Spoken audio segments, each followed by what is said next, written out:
ഭാവാർദ്രമാ. ഈ ബാറ്റും ബോളും ഒക്കെ എൻ്റെ കയ്യിലേക്ക് എത്തുന്നതിന് മുന്നേ ഒരു 6-7 മാസങ്ങൾക്ക് മുന്നേ ഞാൻ ഒട്ടും ഓക്കെ അല്ലാതിരുന്നൊരു ഫേസ് ഓഫ് ലൈഫ് ഉണ്ട്. ഒട്ടും ഓക്കെ അല്ല എന്ന് വെച്ച് കഴിഞ്ഞാൽ രാവിലെ എഴുന്നേൽക്കുമ്പോൾ തന്നെ അത്രമാത്രം സൂയിസൈഡൽ തോട്ട്സ് വന്നുകൊണ്ടിരുന്നൊരു കാലം.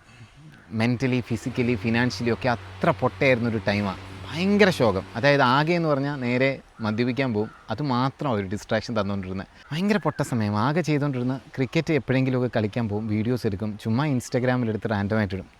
പക്ഷേ ഇന്ന് നിങ്ങൾ നോക്കിയേ, മല്ലു ക്രിക്കറ്റർ 1 ലക്ഷം ഫോളോവേഴ്സിലേക്ക് എത്തിയിരിക്കുക. 250 മില്യന് മേലെ വ്യൂവർഷിപ്പ് ഉണ്ട് മല്ലു ക്രിക്കറ്ററിന്. ഒരു മാസം 15 മില്യന് മേലെയുള്ള കാഴ്ചക്കാർ.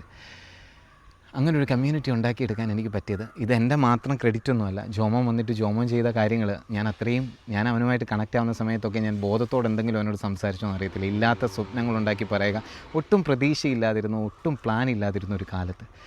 പക്ഷേ ഇപ്പം സമാധാനമാണ് ജീവിതത്തിൽ ഏറ്റവും വലുതായിട്ട് വേണ്ടതെന്ന് മനസ്സിലാക്കുമ്പോൾ വി ആർ ജസ്റ്റ് നത്തിങ്, ഒന്നുമില്ല നമ്മൾ ഈ ഭൂമിയിൽ എന്നൊക്കെ മനസ്സിലായി വന്ന സമയത്ത് എൻ്റെ കൂടെ സ്ട്രഗിൾ ചെയ്യുന്ന ഈ കമ്മ്യൂണിറ്റിയിലുള്ള പലരോടും eventually you will find something. ഇപ്പോഴും ഞാൻ ഒട്ടും ബെറ്റർ ആയിട്ടില്ല, ഇപ്പോഴും ഞാൻ സ്ട്രഗിൾ ചെയ്തുകൊണ്ടിരിക്കുകയാണ്. പക്ഷേ I wanted to tell something. ഞാൻ അന്ന് റാൻഡമായിട്ട് ചെയ്തിരുന്ന വീഡിയോസ് നിങ്ങളിലേക്ക് എത്തുകയും നിങ്ങളുടെ ഈ മനോഹരമായ കമ്മ്യൂണിറ്റി നമ്മൾ നല്ലത് ഷെയർ ചെയ്യുകയും സ്പോർട്സിലൂടെ മനുഷ്യർ ഹാപ്പിനെസ് കണ്ടെത്തുന്നതിനെക്കുറിച്ചൊക്കെ പറയുകയും ചെയ്യുമ്പോൾ ഐ എം റിയലി ഹാപ്പി. ജോമോനോട് പ്രത്യേകം, അവനോട് എപ്പോഴും ഞാൻ നന്ദി പറയാറുണ്ട്.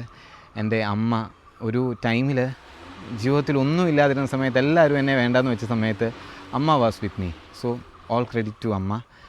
പിന്നെ ഈ 1 ലക്ഷം ഫോളോവേഴ്സിനെ എത്രയോ ഓവറാക്കണമെന്ന് ചോദിച്ചാൽ this means life to me. അല്ലാതെ ഞാൻ ഈ ഭൂമിയിൽ ഉണ്ടാവില്ലായിരുന്നു ഒരിക്കലും.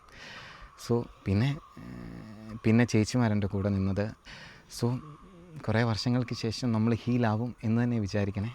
സോ ഈ ബോളും ബാറ്റും വെച്ച് തന്നെ ജീവിച്ച് തീർക്കാൻ ആഗ്രഹം. So I was just sharing the gratitude.